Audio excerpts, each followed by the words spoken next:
బ్రెజిల్లోని Rio de జెనీరోలో ఘోర ప్రమాదం జరిగింది. ఆకాశంలో 2 హెలికాప్టర్స్ ఢీకొన్న ఘటనలో ప్రముఖ American pop singer Oliver tree సహా 6గురు దుర్మరణం చెందారు. ఆదివారం ఉదయం 9 గంటల సమయంలో రియో పశ్చిమ ప్రాంతంలోని రిక్రియో డోస్ బాందీరామ్టెన్స్ వద్ద ఈ దుర్ఘటన చోటు చేసుకుంది.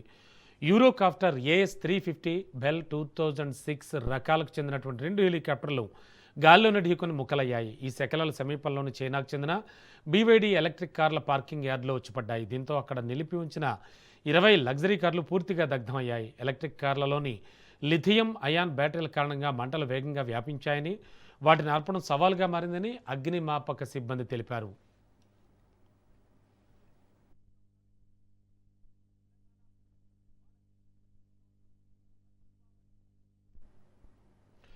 ఈ ప్రమాదంలో మ్యూజిక్ వీడియో షూటింగ్ కోసం బ్రెజిల్లో వచ్చిన American singer, comedian Oliver tree మరణించాడు. ఆయనతో పాటు అర్జెంటీనాకు చెందిన ప్రముఖ యూట్యూబర్ గ్యాజ్వర్ ప్రిమ్ డియాస్, అలాగే దర్శకుడు లూకాస్ నిగ్నాల్, మ్యూజిక్ ప్రొడ్యూసర్ లూకాస్ బ్రిటో చావెస్, 2 పైలట్లు ప్రాణాలు కోల్పోయారు.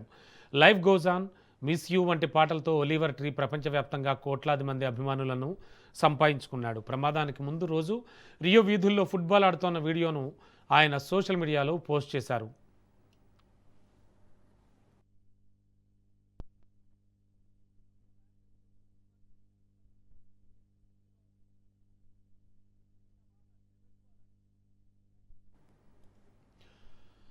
ఒలివర్ ట్రీ ఆకస్మిక మరణంతో సంగీత ప్రపంచం, ఆయన అభిమానులు తీవ్ర దిగ్భ్రాంతికి గురయ్యారు. ఈ ఘటనపై బ్రెజిల్ ఏవియేషన్ అథారిటీ, స్థానిక పోలీసులు దర్యాప్తు ప్రారంభించారు. ప్రాథమికంగా పైలట్ల తప్పిదం వల్లే ప్రమాదం జరిగి ఉండొచ్చని అనుమానిస్తున్నారు. జనసాంద్రత ఉన్న ప్రాంతాల్లో కాకుండా పార్కింగ్ యార్డుల్లో శకలాలు పడడంతో పెను ప్రమాదం తప్పిందని అధికారులు తెలిపారు.